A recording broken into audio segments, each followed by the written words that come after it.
Williams n'est pas un artiste comme les autres. Star à 16 ans grâce au Take That, le boys band le plus important de son époque, il a réussi là où tant d'autres ont échoué, dans une carrière solo où son succès a éclipsé celui de son ancien groupe.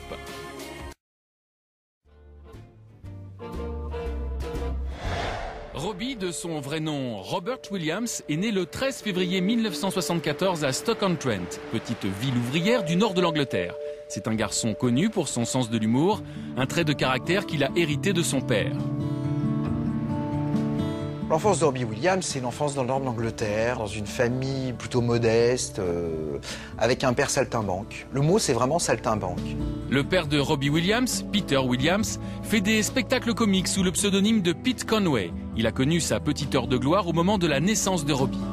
74 en fait, il remporte un concours et puis il arrive à l'échelon national, il finit 3e et là, il est en devenir. Il est un des grands comiques en vue anglais de cette époque-là. Le père de Robbie a de l'avenir, seulement voilà, après la naissance de son fils, Pete et sa femme Jane décident de se poser et d'acheter un pub à Stoke-on-Trent, le Red Lion. Pete y travaille pendant 2 ans, il délaisse la scène et laisse passer sa chance de percer en tant que comique. Quand il reprendra, fin 76, il sera trop tard, la roue aura tourné et il restera toute sa vie un ex-espoir. Et c'est un mec brisé, il s'en est jamais vraiment remis. Et je crois que ça, Robbie le porte aussi. Et en fait, il porte la douleur de son père aussi, quelque part. Pete Conway, un homme brisé qui décide de quitter le domicile familial sur un coup de tête. Robbie est alors âgé de 4 ans. Il est parti voir un match de foot de Manchester. Il a décidé de ne pas revenir. Il s'est senti libre. Alors ce qui arrive à Robbie Williams, c'est assez classique en fait. Hein. C'est l'histoire d'un couple qui a un enfant et qui se sépare très vite. À partir de ce moment-là, il ne verra plus son père que pendant les vacances, et toujours dans des conditions de travail. C'est une scission pour lui. C'est une fracture. C'est pas grâce à son père qu'il a mangé, c'est pas grâce à son père qu'il a pu vivre ou survivre, c'est grâce à sa mère. Et pourtant, de ce père-là, il va tirer une substance artistique. Malgré son absence, Robbie Williams marche sur les pas de son père et se retrouve dès son plus jeune âge sur les planches. Il enchaîne les rôles dans des petits théâtres, comme sur ces images rares, où on le retrouve sur scène à l'âge de 14 ans, dans une pièce où il mêle comédie et chant, exactement comme son père le faisait à l'époque. Robbie, c'est ça le truc, c'est qu'il a toujours été sur scène depuis l'enfance. Il a toujours eu l'habitude du public. Quand il a démarré avec Take That, il n'a pas découvert ça. Il avait l'habitude. C'est pour ça qu'il avait ce comportement différent des autres.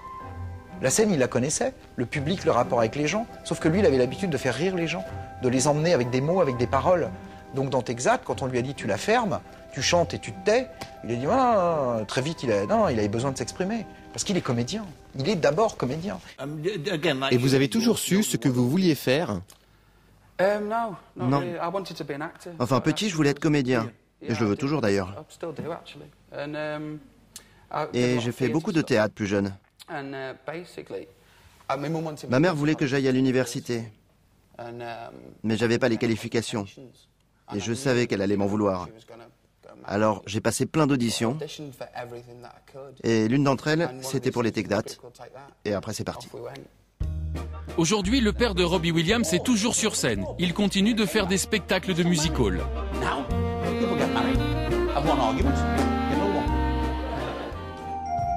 I'd be the first one to agree that I'm preoccupied with me, and it's inbred, kid.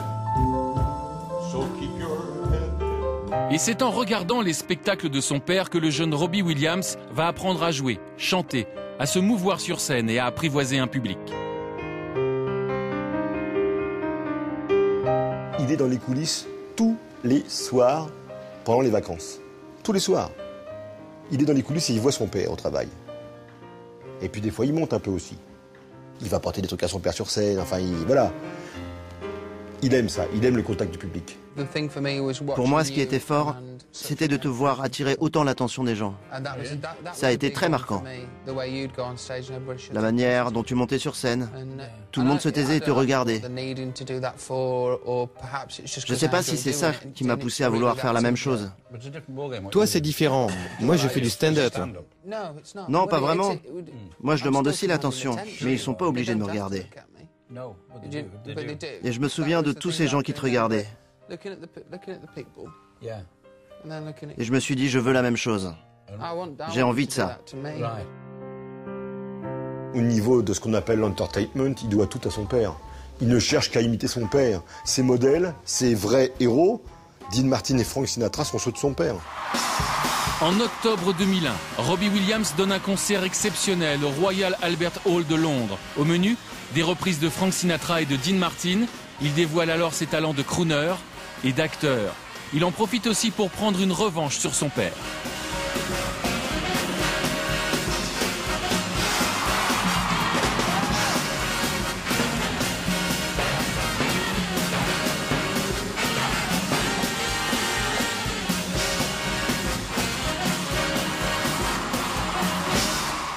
Quand il fait son album de reprise des standards des années 40-50 de crooner, il fait ce que son père a toujours voulu faire. Lui, il aime Bowie. Il n'a pas fait un disque de reprise de Bowie, ni de U2, qui vénère.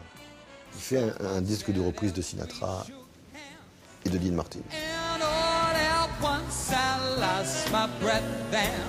D'ailleurs, quand il fait ce spectacle au Royal Albert Hall, où il reprend les chansons de Sinatra, etc., c'est un très très beau spectacle, c'est très beau, c'est très émouvant à la fin.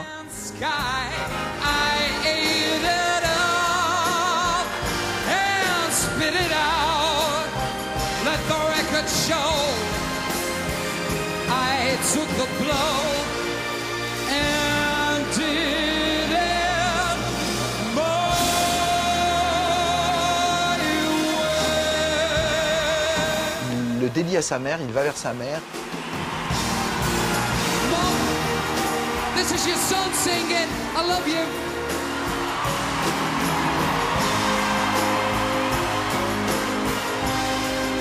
Il parle pas de son père. Il parle pas de son père. Robbie Williams règle ses comptes avec ce père saltimbanque, ce père absent dont il a repris le flambeau, sauf que lui, Robbie, est mondialement connu. Il mène à la fois sa carrière et celle de son père. Son père n'a pas réussi, moi je vais réussir. Et je vais réussir sur le même terrain.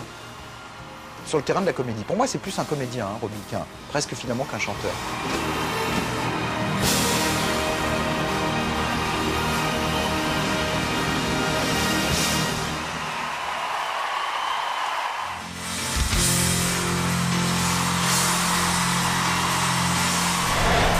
La grande force de Robbie Williams, c'est son charisme sur scène. Autant comédien que chanteur, la star remplit des stades entiers.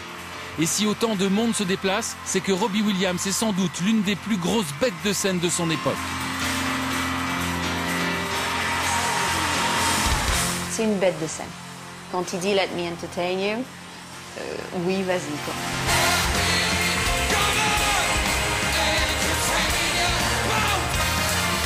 Robbie sur scène, c'est un des 5 artistes, on va dire, les plus charismatiques et les plus engageants que la pop musique ait produit depuis 30 ou 40 ans. Même dans un stade, il arrive vraiment à faire vibrer toute une foule tout seul.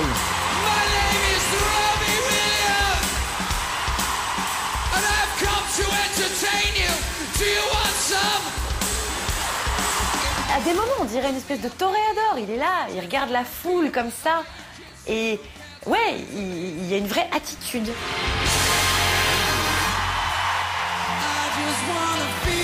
Le point culminant de la carrière de Robbie Williams sur scène a lieu les 1er, 2 et 3 août 2003 à Knebworth, en Angleterre. 375 000 personnes se déplacent pour ces concerts, restés gravés dans l'histoire de la pop musique. C'est là que vraiment, Robbie Williams a gagné ses galons de pop star et d'entertainer. C'est sur la scène de Knebworth. Quand on a joué 3 soirs devant 125 000 personnes, à l'époque où il a fait Knebworth, qu'est-ce que vous pouvez vous prouver après? Il a fait ce que personne avant lui avait fait, quoi.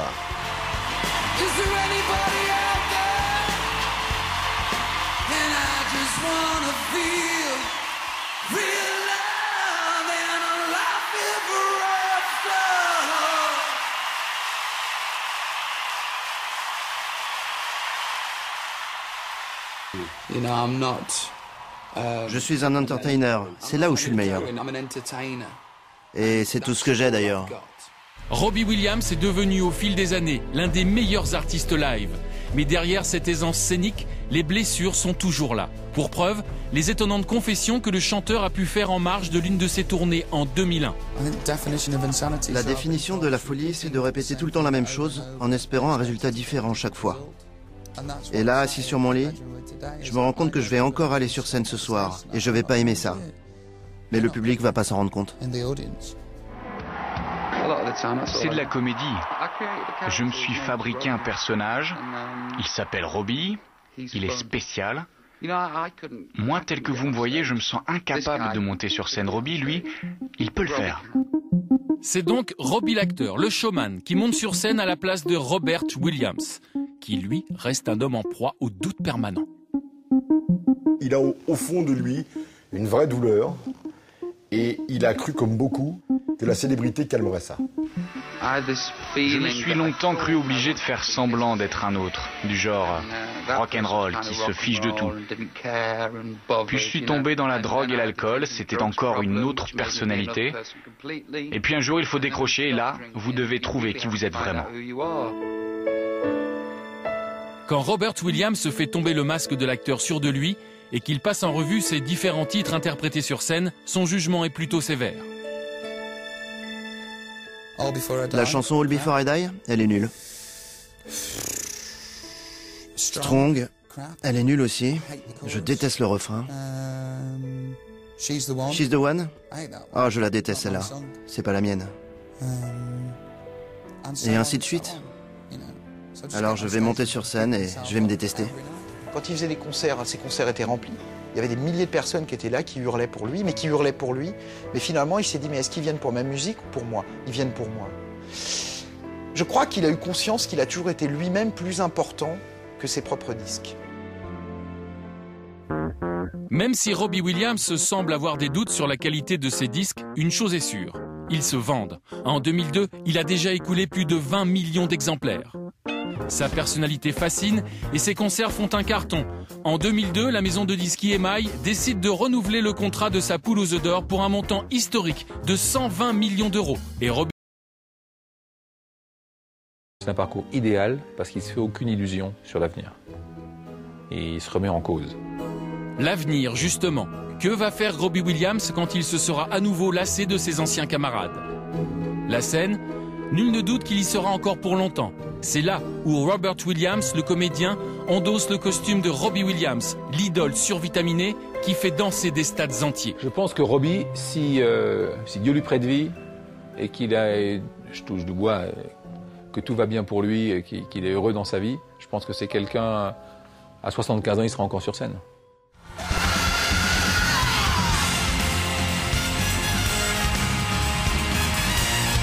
Quant à l'homme qui se cache derrière la bête de scène, sera-t-il un jour apaisé?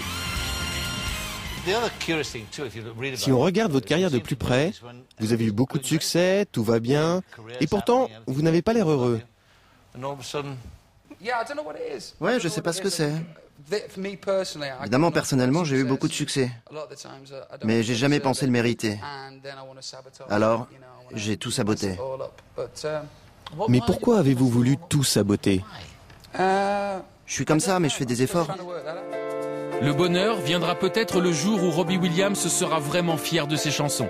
Car c'est bien là la question. Ses albums seront-ils vénérés par les générations futures? Rentrera-t-il dans le panthéon des chanteurs qui ont vraiment compté dans l'histoire de la musique? L'intéressé en doute. Quand je suis invité chez des gens, certains ont une super collection de disques, mais il n'y a jamais les miens dedans. Ça m'agace.